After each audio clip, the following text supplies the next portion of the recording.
Look closely at this split screen.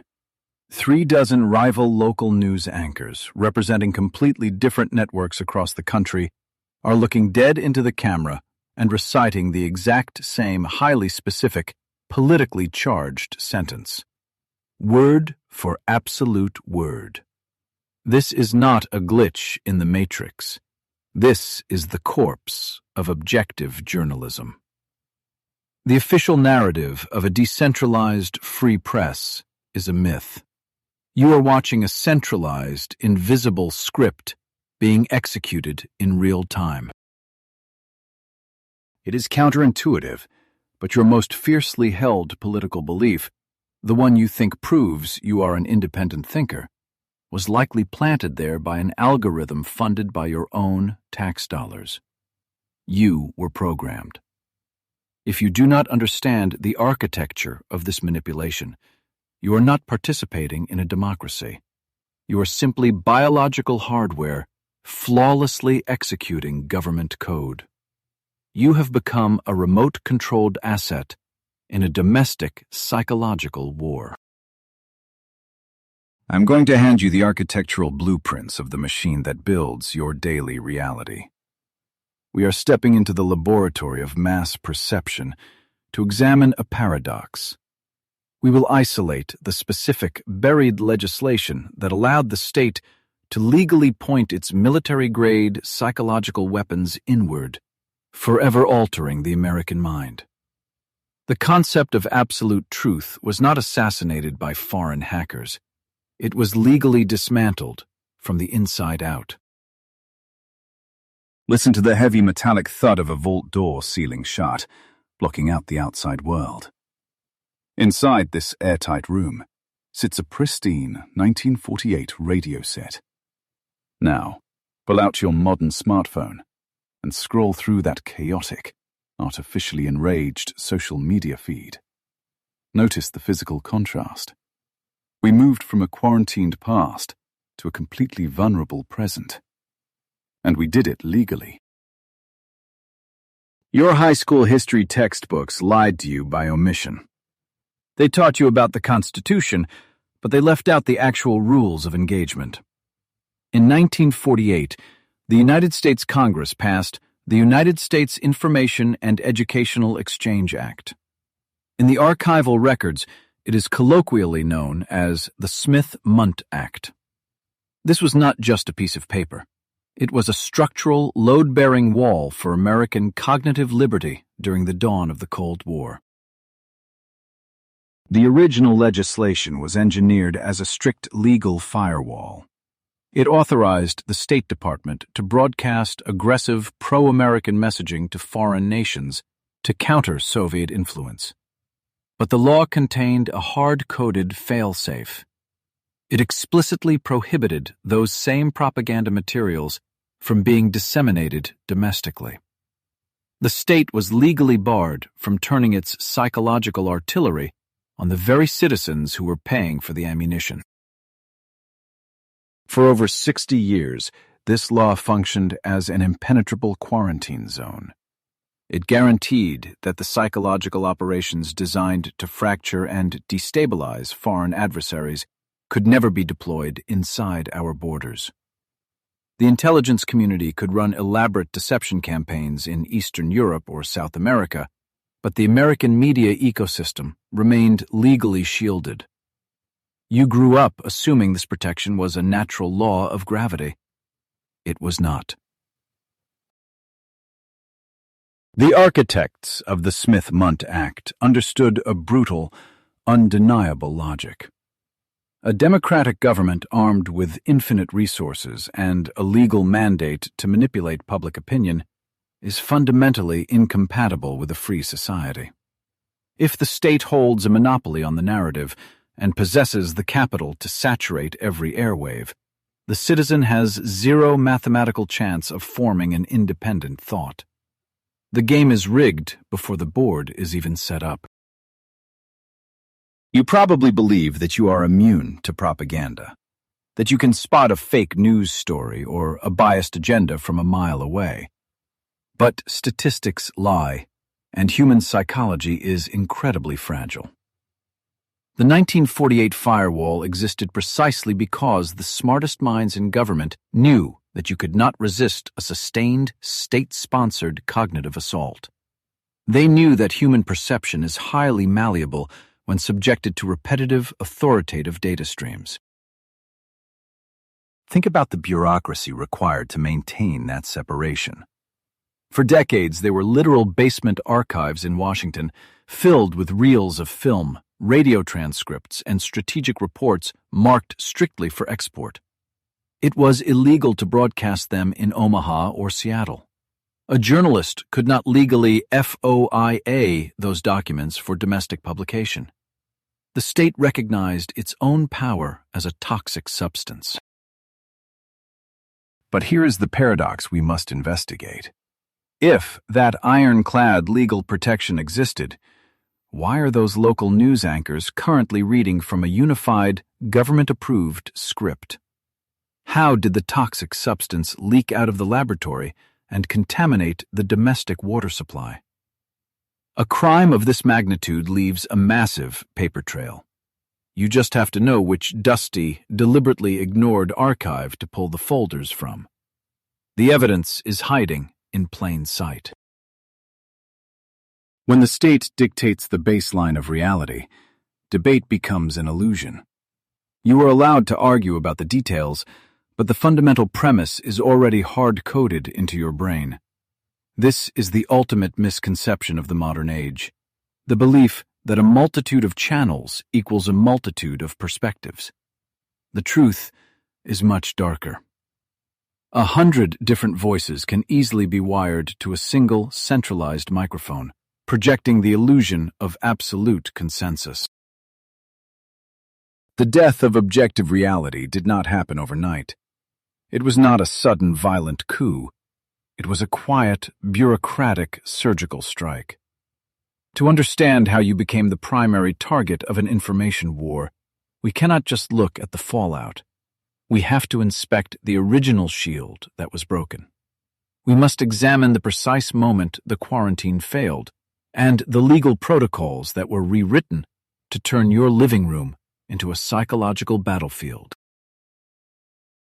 Your textbooks explicitly told you the government cannot run propaganda campaigns against its own citizens. They assured you that such tyranny only happens in distant authoritarian regimes. They were lying. Or rather, they are operating on an outdated version of the law. The protection you think you have was quietly dismantled, and the perimeter was breached. The most effective propaganda is the kind citizens believe they discovered themselves. So, how exactly do you legalize a massive psychological operation against the American public without starting a riot? How do you strip away a 60-year-old constitutional firewall without anyone noticing the demolition? To understand the murder of truth, we have to trace the blood spatter back to the exact piece of legislation that authorized the hit. The firewall is gone. The question is, who tore it down, and what exactly did they let inside? So to answer the question of who tore down that firewall, we must abandon the dramatic, cinematic illusions of a violent coup. Step into this underground data-scraping bunker, where the only illumination comes from glowing monitors reflecting off stacks of redacted government requests. Listen to the aggressive, heavy thud of a towering stack of legal documents, thousands of pages thick, dropped onto a steel desk. This is what the murder of objective reality actually sounds like. You are programmed to believe that the loss of civil liberties requires tanks rolling down Main Street or a charismatic dictator declaring martial law. But that is an amateur historical misconception. How do you legally weaponize a state-funded media apparatus against a domestic population without starting an immediate riot? It is a counterintuitive paradox. You hide the weapon in a book so painfully boring and so structurally massive that mathematically no one will ever read it. Through the eyes of the open-source intelligence archivist hunched over this desk, There is a cold, cynical thrill in connecting these invisible dots. The investigator knows that true power in the 21st century does not operate in the shadows. It hides in the blinding light of bureaucratic camouflage. They are scanning through endless pages of procurement logistics and budget allocations, searching for a microscopic anomaly, a crime hidden in the sheer banality of paperwork. The fatal blow to your cognitive independence was struck not by an executive order broadcast on national television, but by a quiet, stealthy amendment. The archivist's fingers traced the digital and physical paper trail to a very specific origin point. We are looking at the Smith-Mundt Modernization Act of 2012, a piece of legislation drafted and introduced with such deliberate silence that the mainstream media entirely failed to register its existential threat. If you want to fundamentally alter the neurochemistry of a nation by feeding them synchronized state narratives, you absolutely do not introduce that legislation as a standalone bill. That would invite the scrutiny of constitutional scholars and trigger a massive public debate. The architects of this domestic psychological operation were infinitely smarter than that.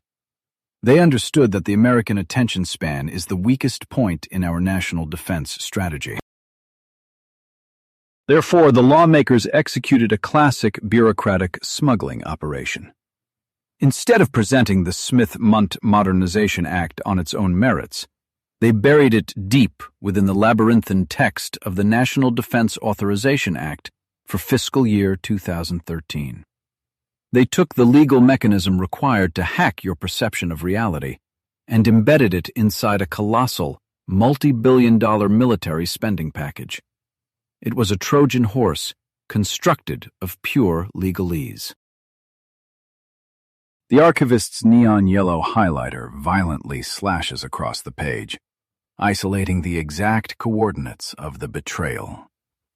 It is tucked quietly into section 1078 of this massive document. Look at the sheer volume of this text. Thousands of pages detailing everything from the purchase of submarine parts to the funding of overseas military bases.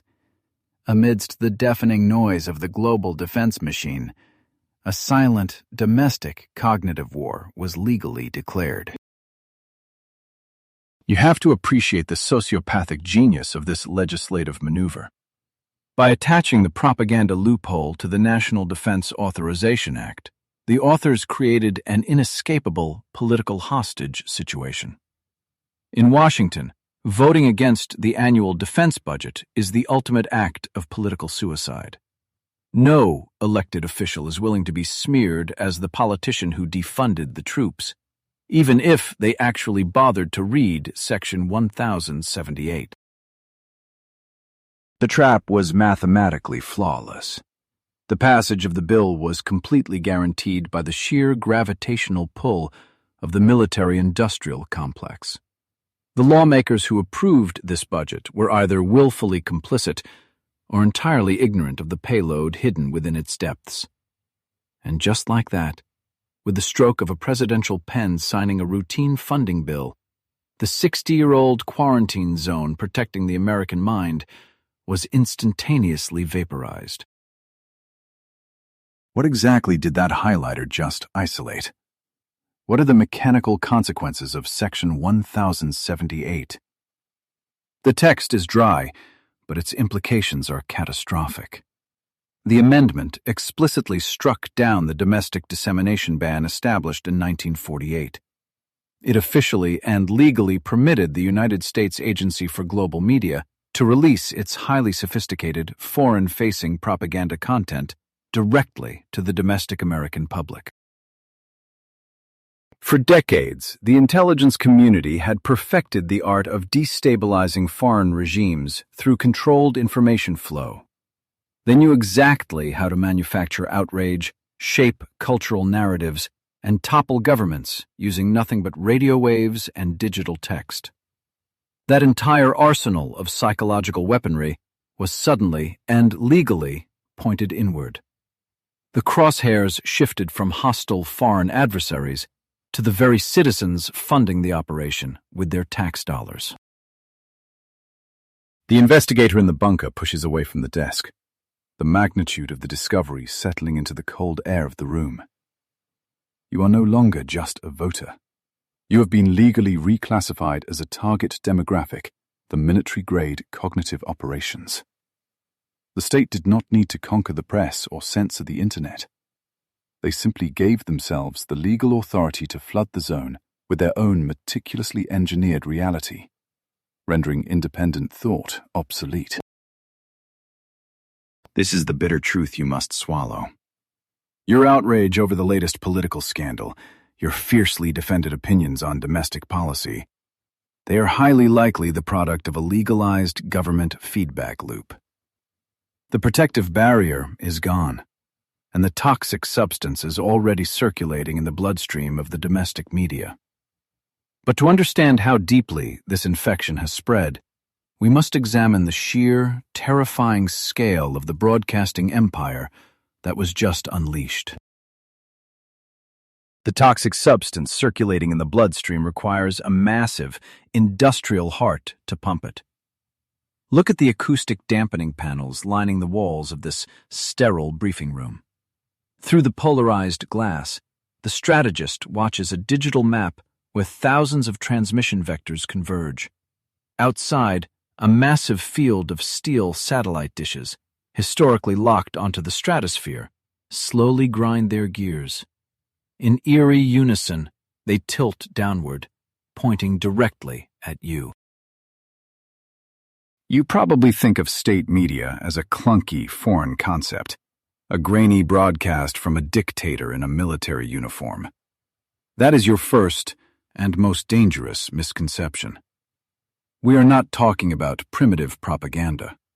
We are analyzing the apex predator of psychological warfare. When the legislative firewall collapsed, it did not just let in a trickle of bias. It opened the floodgates to an entity whose sheer gravitational mass crushes independent journalism into dust. I need you to grasp the sheer physics of this arsenal. This is not a scrappy startup or a partisan cable news channel. The strategist at this mahogany table is monitoring the output of the United States Agency for Global Media. You might know its former, slightly more ominous title, the Broadcasting Board of Governors. It is a labyrinthine conglomerate operating networks like Voice of America, Radio Free Europe, and the Middle East Broadcasting Networks. Do not mistake these networks for mere news stations. They are weapons platforms built for the ideological trenches of the Cold War and the War on Terror. For decades, their explicit mandate was to pierce the Iron Curtain, destabilize hostile regimes, and mathematically shape the cultural narratives of foreign populations. They know exactly how to engineer a revolution in Eastern Europe or suppress an uprising in the Middle East using nothing but meticulously curated radio waves and digital text. To maintain this level of geopolitical influence requires resources that dwarf any private media corporation. We are looking at an annual operating budget rapidly approaching $900 million. That money does not just buy server space.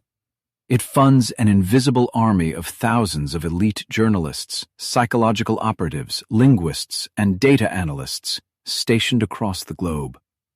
They are the architects of perception, possessing an operating budget funded entirely by your tax dollars. The strategist rubs his eyes under the harsh fluorescent lights. His exhaustion is the byproduct of managing a machine that never sleeps, a machine constantly running A/B tests on human emotion. Before 2013, the output of this $900 million titan was strictly export only. By law, their highly tailored, psychologically optimized cultural narratives were weapons meant exclusively for foreign soil. The American public was shielded from the blast radius. But the moment the Modernization Act took effect, the targeting coordinates were legally recalibrated. The entire infrastructure, refined over 60 years of relentless global conflict, was suddenly authorized to pipe its curated reality directly into the domestic ecosystem. The weapons designed to break the Soviet Union were now legally aimed at the suburban cul-de-sacs and city apartments of the unsuspecting American taxpayer. You genuinely believe that your morning news feed is a chaotic free market exchange of ideas. I am telling you that it is a carefully managed terrarium. How can a local newspaper or an independent podcaster compete with a state-funded leviathan capable of generating thousands of synchronized articles, videos, and social media posts per hour? They cannot. Independent journalism does not stand a chance against military-grade cognitive infrastructure disguised as objective reporting. Consider the methodology of the operation. This agency does not broadcast raw directives that would trigger your intellectual defenses. Instead, they deploy highly sophisticated, emotionally resonant narratives that bypass your logical prefrontal cortex and directly stimulate your limbic system. They understand the neuroscience of belief better than you understand your own thoughts. They map the psychological vulnerabilities of a demographic and surgically inject the exact friction required. From his acoustically dampened room, the strategist watches the telemetry of these narratives as they hit the domestic servers. He sees the engagement spikes, the manufactured outrage spreading like a digital pathogen. The data is clear. An American citizen consuming this content does not feel manipulated. They feel informed. They feel righteous. And that is the absolute pinnacle of cognitive warfare. The most effective propaganda is the kind the target believes they discovered all by themselves. This is the corpse of objective truth lying on the autopsy table. The anomaly is not that the media lies. The anomaly is that the media is legally acting as a distribution node for a psychological operation. The lines between foreign subversion and domestic news have been erased by legislative fiat. The massive server farms humming outside this briefing room are not simply storing data. They are actively overwriting the collective memory and daily perception of 300 million people. If you think you are too intelligent to fall for this, you are the perfect victim. Intelligence is just computational power. It is completely useless if the data fed into the system is already corrupted at the source. The United States Agency for Global Media provides the corrupted source code. They build the perimeter of what is acceptable to discuss, what is considered fringe, and what is universally accepted as an undeniable fact. They own the boundaries of your intellectual universe. But having the weapon and pulling the trigger are two different mechanical processes. The agency cannot simply hack your television and force you to watch their broadcasts. That would be too obvious. They need a delivery mechanism, a way to disguise the state-funded payload as organic grassroots journalism. They need a system to wash the digital fingerprints off the operation before it reaches your screen. To understand that, we have to look at the architecture of information laundering. To trace those invisible digital fingerprints, we must step into the underground bunker of the open-source intelligence archivist. Surrounded by glowing monitors and mountains of redacted Freedom of Information requests, the archivist is not looking for a smoking gun. They are looking for a red thread. On a massive glass board, a complex network diagram maps the anatomy of a lie. The anomaly here is not what the data shows, but what it meticulously hides. You probably believe that if the state wanted to control your mind, they would just broadcast a command over a loudspeaker or hand you a flyer that says, "Obey." But that is amateur hour. Direct government broadcasts are easily ignored by a fiercely skeptical public. The true genius of the 2012 Modernization Act was not that it forced you to listen. It is that it legalized a sophisticated bureaucratic technique known as information laundering. Think of it like a financial cartel washing dirty cash. But instead of cartels, we have state departments. And instead of currency, we are dealing with your perception of reality. I watched the archivist trace a single red line on the glass board. It starts at a government server, a narrative meticulously drafted by psychological operatives. But it cannot go straight to your television screen. If it did, your intellectual immune system would reject it entirely. This is where the legal loophole becomes a weapon of mass deception.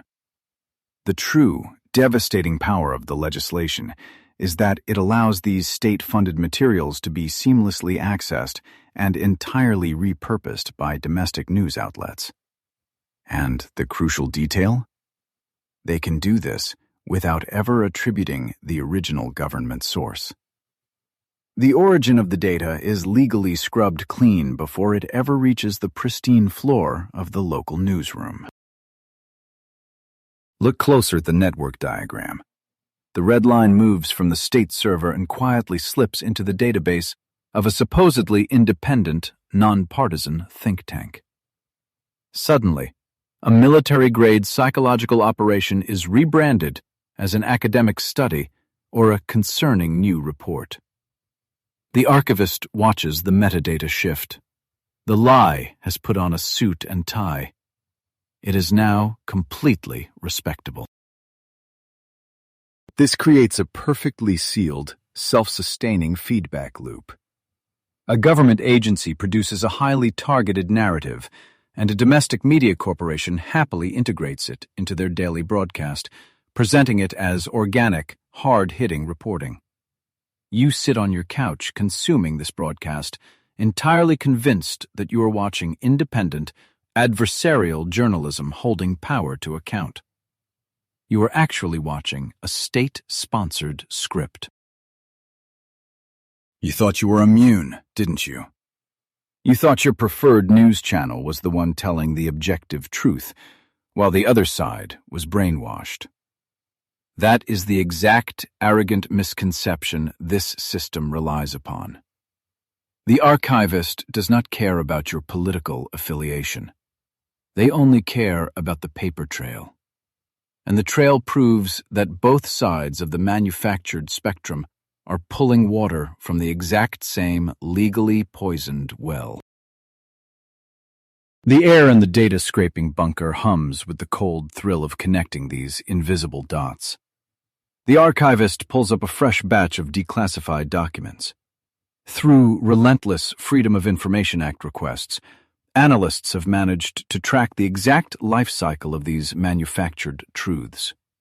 They have isolated the specific instances where the origin of a news cycle was not a journalistic investigation, but a calculated bureaucratic directive. We are talking about concrete, undeniable forensic proof. Analysts have tracked specific talking points originally formulated by operatives in the windowless basements of the State Department, traveling thousands of miles across encrypted digital networks. And where do they end up? They end up recited verbatim, word for absolute word on your trusted, friendly local evening news desks. When the local anchor looks into the camera and delivers a passionate editorial about a rising domestic threat, they might not even know they are functioning as a proxy. They are reading a script legally provided by a centralized apparatus, washed through an intermediary, and placed on their teleprompter. The journalist is no longer an investigator.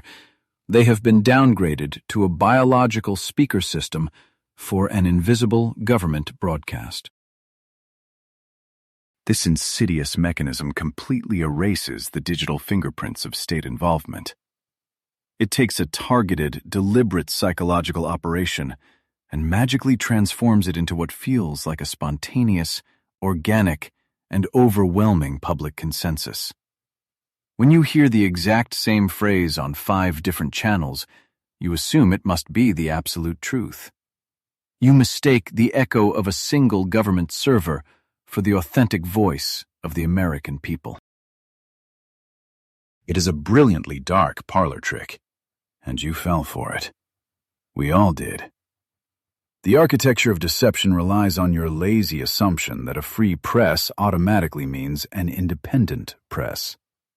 But when the state can legally flood the zone with prepackaged, emotionally volatile content, the concept of a free press becomes nothing more than a nostalgic illusion. You are not researching the truth. You are just choosing which flavor of compliance you prefer. The archivist steps back from the massive glass board. The red line of the diagram has now splintered into millions of tiny, glowing threads, representing the minds of the domestic populace. The laundering process is complete.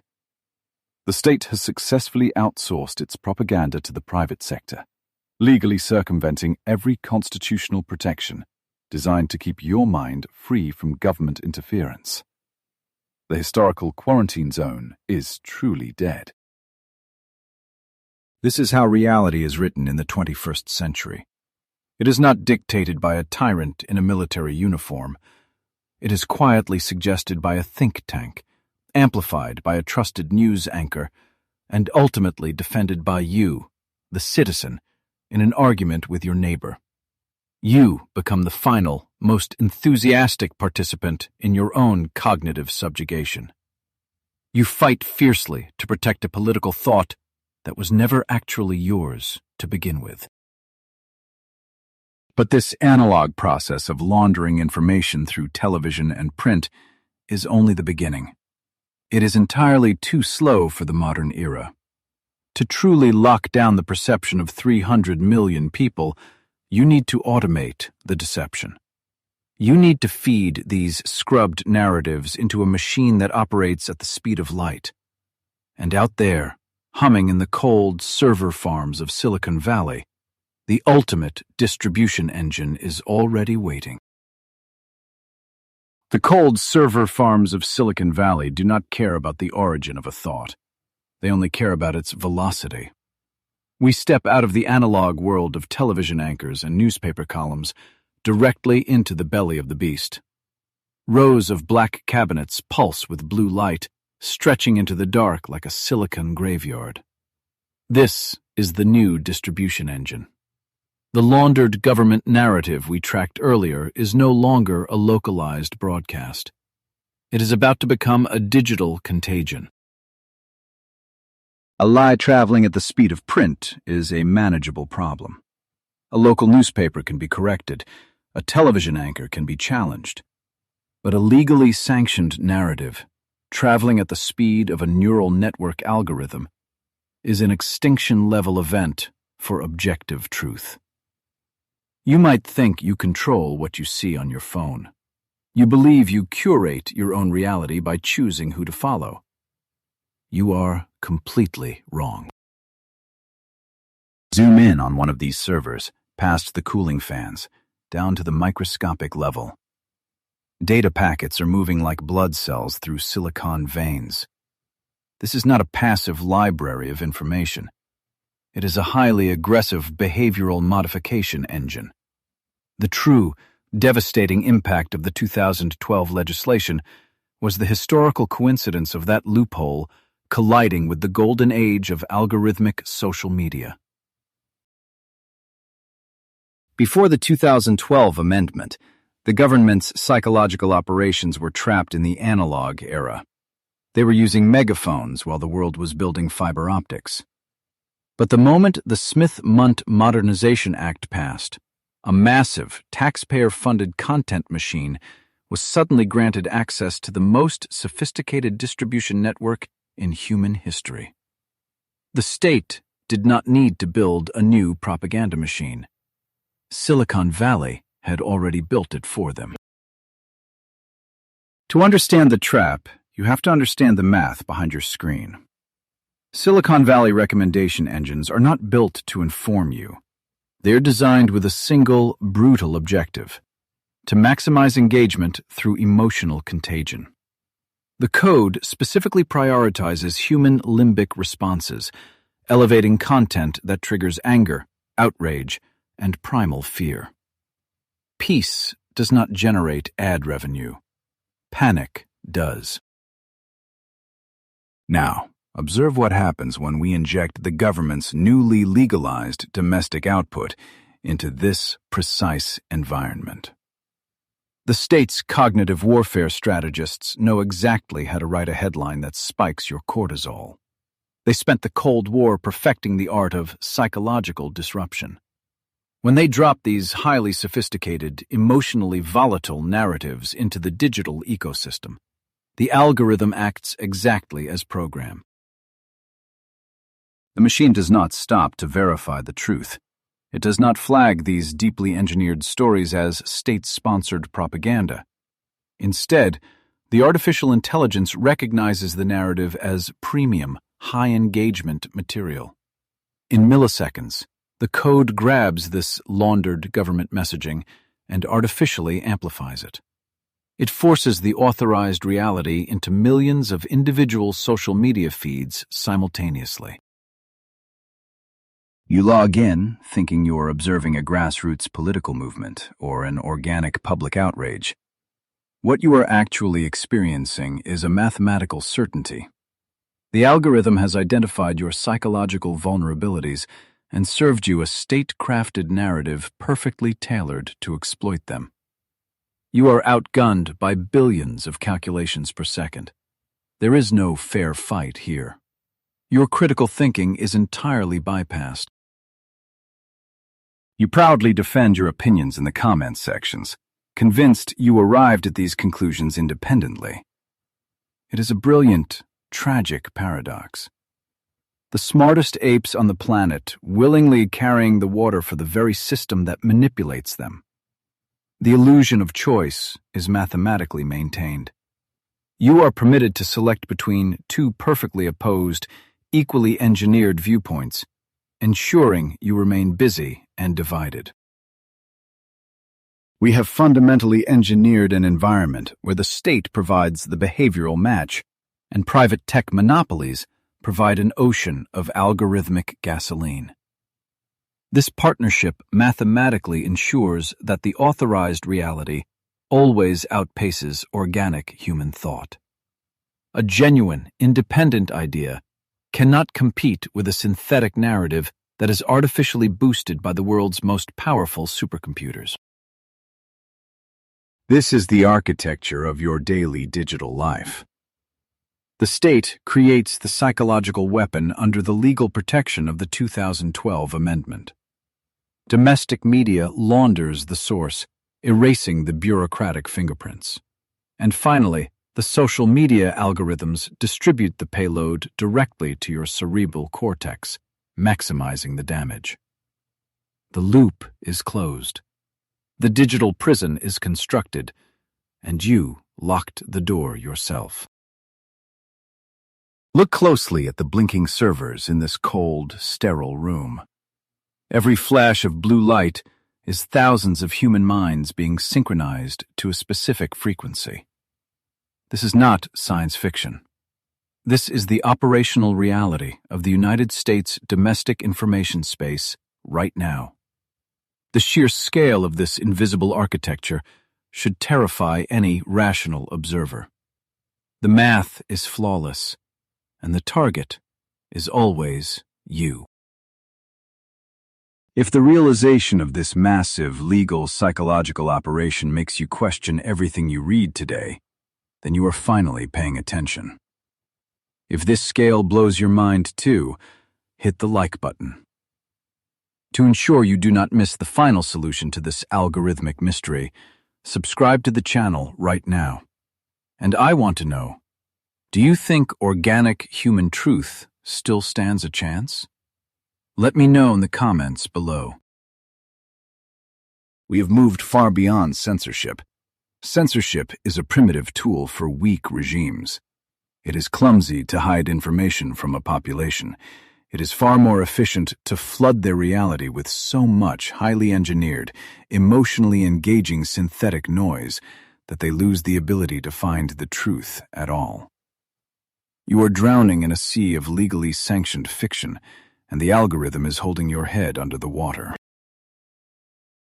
But the true horror of this system is not just what it does to your social media feed. It is what this constant, high-velocity stream of weaponized data is physically doing to the wiring of your brain. The architecture of deception does not stop at the screen. It reaches directly into your neurochemistry. To understand the final stage of this attack, we must leave the server room and look inside the human skull itself.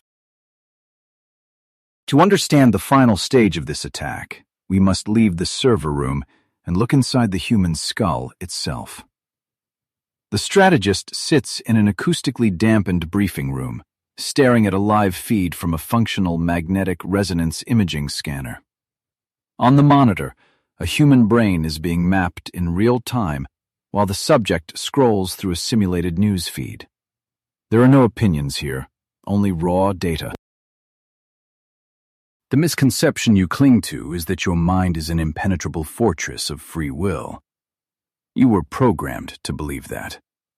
The reality, flashing in vivid colors on the strategist's monitor, is far more brutal. Your brain is simply a biological machine running an incredibly outdated operating system, and like any legacy hardware connected to a modern network, it can be seamlessly and legally hacked. Watch the scans as the subject reads a standard political headline. A cluster of tissue deep within the temporal lobe suddenly flares blindingly red. This is the anomaly. We are not looking at an intellectual disagreement.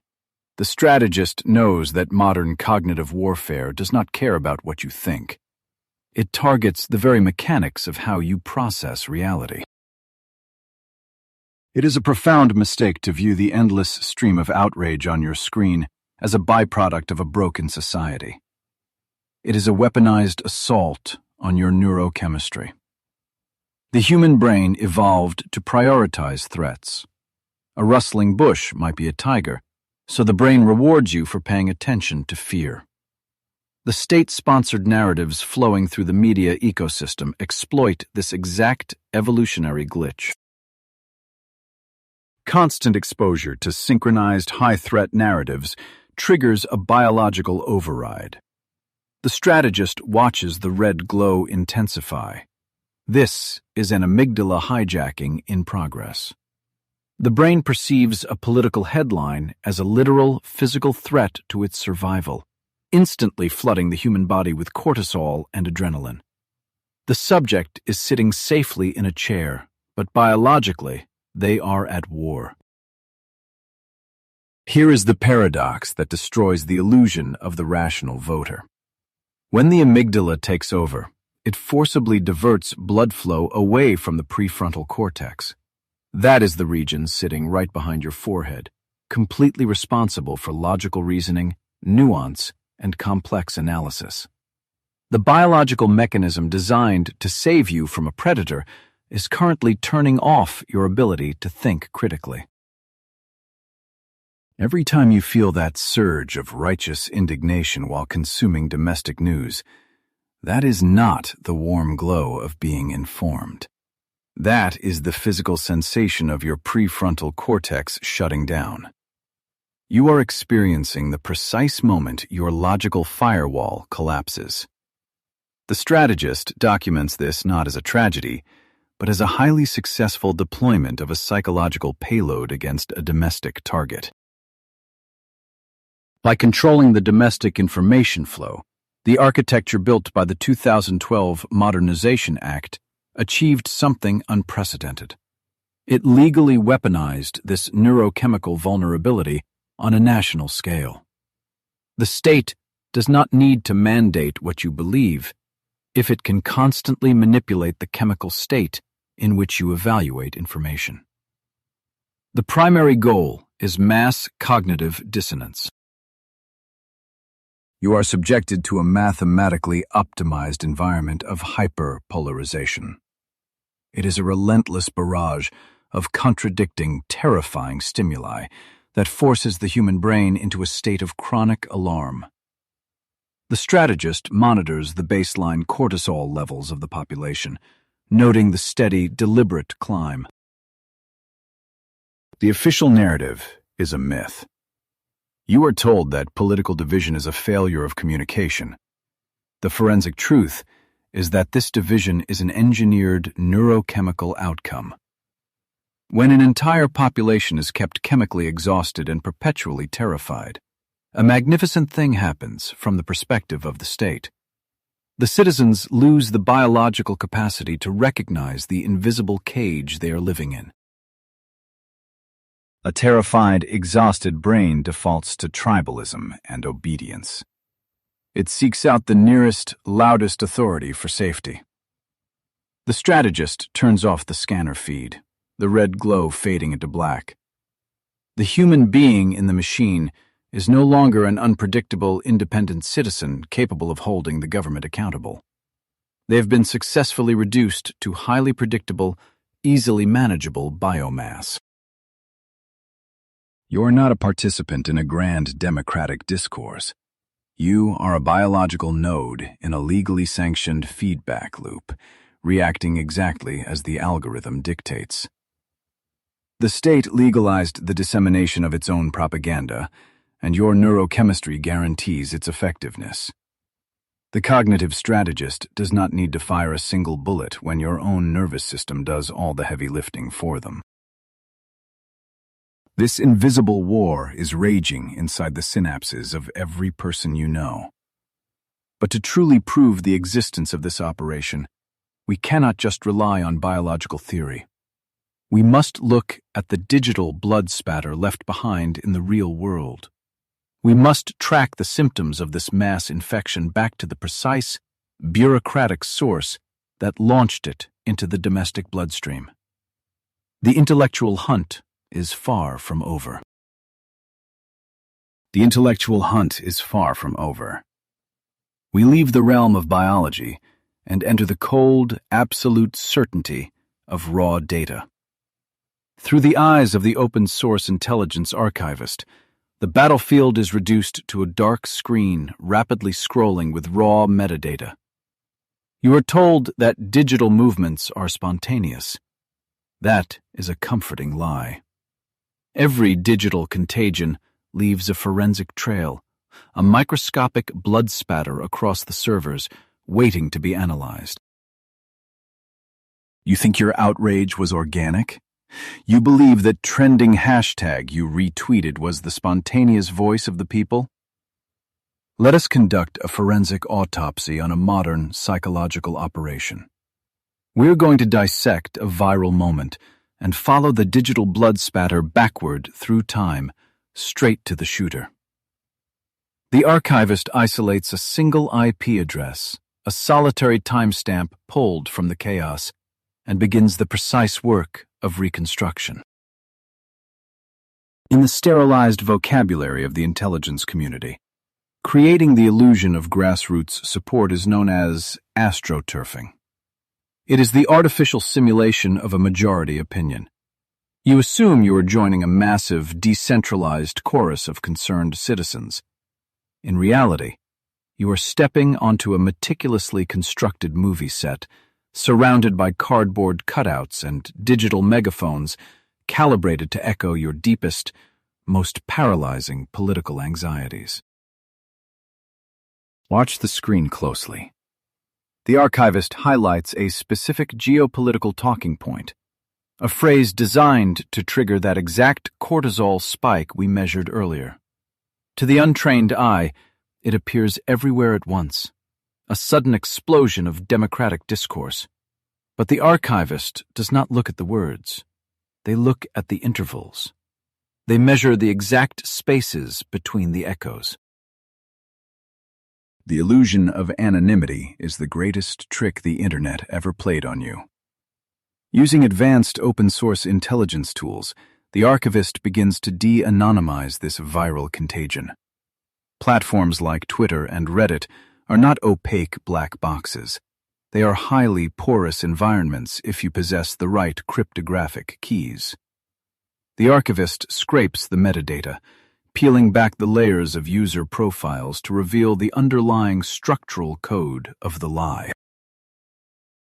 Real human beings are messy. We sleep, we hesitate, we get distracted. Human communication spreads like a biological virus, moving organically with unpredictable mutations and delays. But what the archivist sees on this dark monitor is mathematically flawless. The retweets and shares are occurring at perfect millisecond intervals. This is not the pulse of a living society. This is the hum of a synchronized, military-grade industrial machine. Forensic network analysis strips away the user avatars and exposes the terrifying architecture beneath. What appeared to be thousands of independent, concerned citizens instantly morphs into the rigid mathematical spread patterns of a coordinated botnet. The archivist maps the nodes, watching as a central command server artificially inflates the narrative, pushing it over the algorithmic threshold until real human beings finally take the bait. You were entirely programmed by this sequence. You saw the massive numbers, the trending status, and your brain's social survival instinct overrode your critical thinking. You adopted the artificial outrage as your own personal conviction. The archivist traces the hashtag past 10,000 automated proxy accounts, moving backward through the digital proxy servers, hunting for the original source code that launched the domestic cognitive strike. This is where the true brilliance of the operation reveals itself. These digital phantom accounts are not spewing broken English or obvious foreign propaganda. They are utilizing flawless domestic language, embedding themselves within highly specific American cultural codes. They use your slang. They reference your pop culture. They weaponize your local tragedies. They are perfectly camouflaged predators, hunting in your specific psychological biome. The archivist hits the final layer of routing encryption. The lines of text blur and suddenly stop on a single, undeniable point of origin.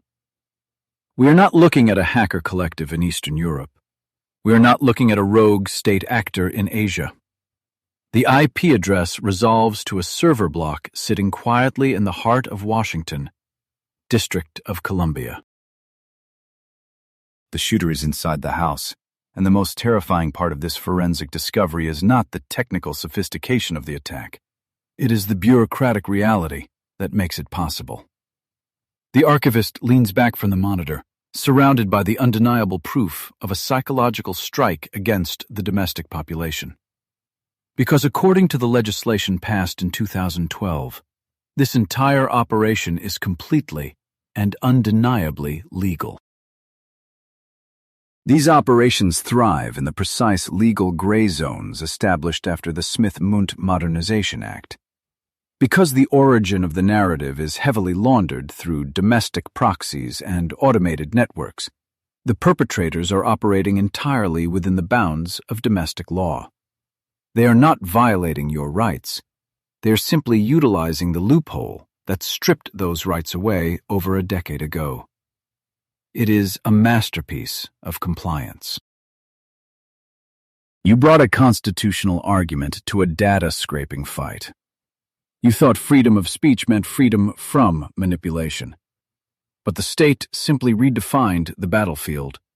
They realized they do not need to censor you if they can completely artificially manufacture the consensus that surrounds you. They do not need to silence the truth when they can legally drown it in a mathematical ocean of perfectly engineered, localized noise. Look again at the dark screen. Every blink of that cursor is another 1,000 fake accounts validating a lie, pushing an authorized narrative directly into the prefrontal cortex of a neighbor, a friend, or a family member. The archivist documents the transaction, another file added to a mountain of evidence that no court will ever prosecute. The crime is absolute, the proof is undeniable, and the perpetrators have full legislative immunity. The firewall is gone, and the digital blood spatter covers every screen in the Republic. We have seen the law that authorized it, the massive agency that built it, the algorithms that accelerated it, and the biological hacking that ensures its success. But what happens when you finally realize that the cage is locked from the inside? To find the answer, we must look at the ultimate consequence of this grand architectural deception. The digital trail of this investigation finally goes cold. The forensic path ends here, not in a foreign intelligence headquarters, but right in the heart of our own legislative system. We've spent this entire journey tracking the data, looking for the phantom enemy who hacked our reality. But the most terrifying realization is that there was no hack. The system functioned exactly as it was legally redesigned to do in 2012. We began this journey looking at synchronized news anchors, an anomaly that felt like a glitch in the matrix of a free society. You thought you were watching objective journalism. Instead, you were looking at the exhaust fumes of a $900 million psychological operation, laundered through local media and perfectly camouflaged as organic consensus. The baseline of American democracy was quietly rewritten while we were endlessly scrolling. We did not just uncover a political scandal. We performed an autopsy on the concept of objective truth. The architecture they built does not just lie to you, it fundamentally alters the neurochemistry of your brain. By flooding your amygdala with mathematically optimized outrage, they ensured your logical prefrontal cortex remained permanently disabled. You were not just misinformed. You were biologically exhausted and turned into predictable biomass. This brings us to the final axiom of our investigation. The Smith-Mundt Modernization Act did not simply change a bureaucratic rule. It altered the fundamental physics of the American Republic. It created a closed-loop ecosystem where the state possesses the legal authority, the unlimited capital, and the technological infrastructure to perfectly manufacture the consent of the governed. The illusion of choice is simply the most effective form of control. Which forces us to answer the ultimate question we started with. If your own government is legally authorized to lie to you, and the tech monopolies mathematically guarantee that you will believe it, where does reality actually live? It does not live on your television. It does not exist in your algorithmic feed. We have built a self-inflicted simulation, a theater of cognitive operations where absolute truth was dismantled by a legal mandate. As your professor in this autopsy of reality, I have to deliver a profoundly uncomfortable conclusion. The legislation remains highly active and deeply entrenched within the national security apparatus. There is no congressional cavalry coming to rebuild the firewall. No judge is going to strike down a clandestine operation that is perfectly shielded by domestic law. You are entirely on your own, in a mathematically perfected architecture of deception. The most effective propaganda in human history is the kind you genuinely believe you discovered all by yourself. Every time you felt a surge of righteous anger, every time you shared a viral outrage that perfectly aligned with your worldview, you were likely executing a line of state-authored code. You were the final necessary component in their machine. The target was never a foreign adversary. The target has always been your independent consciousness. We look around and wonder why the fabric of our society feels like it is tearing apart at the seams. We blame our neighbors, we blame rival political factions, and we blame generational divides. But we are fighting a phantom civil war, engineered in acoustically dampened briefing rooms and accelerated by silicon veins in data centers. We are tearing each other apart precisely because the system is optimally tuned to keep us chemically terrified. If you finally understand the mechanics of this cognitive prison, you have taken the first critical step toward intellectual survival. But awareness is only the beginning. We must continuously decode these operations, mapping the invisible architecture before it completely overwrites what is left of our shared reality. If this investigation shattered your illusions and armed you with a new perspective, subscribe to the channel to continue the research with us. We are building an archive of reality in an age of manufactured consent. I want you to step back, look at your own deeply held political beliefs, and ask yourself which ones were organically formed and which were synthetically injected. Drop your conclusions in the comments below. Solidify your understanding of the psychological battlefield, because the moment you stop actively questioning your environment is the exact moment you become a remote-controlled asset. Look at the glowing screen illuminating the dark room around you right now. It is nothing but a delivery mechanism for a state-approved psychological environment. The device in your hand is not a window to the world. It is a meticulously curated mirror designed to reflect your own weaponized fears back at you. To break the cycle of cognitive dissonance, you must fundamentally change your relationship with the machine that feeds you your daily reality. Class is nearly dismissed, and the investigation is officially closed. But the verdict leaves us with a heavy burden of responsibility. You can no longer claim ignorance of the loophole. You possess the blueprints of the deception.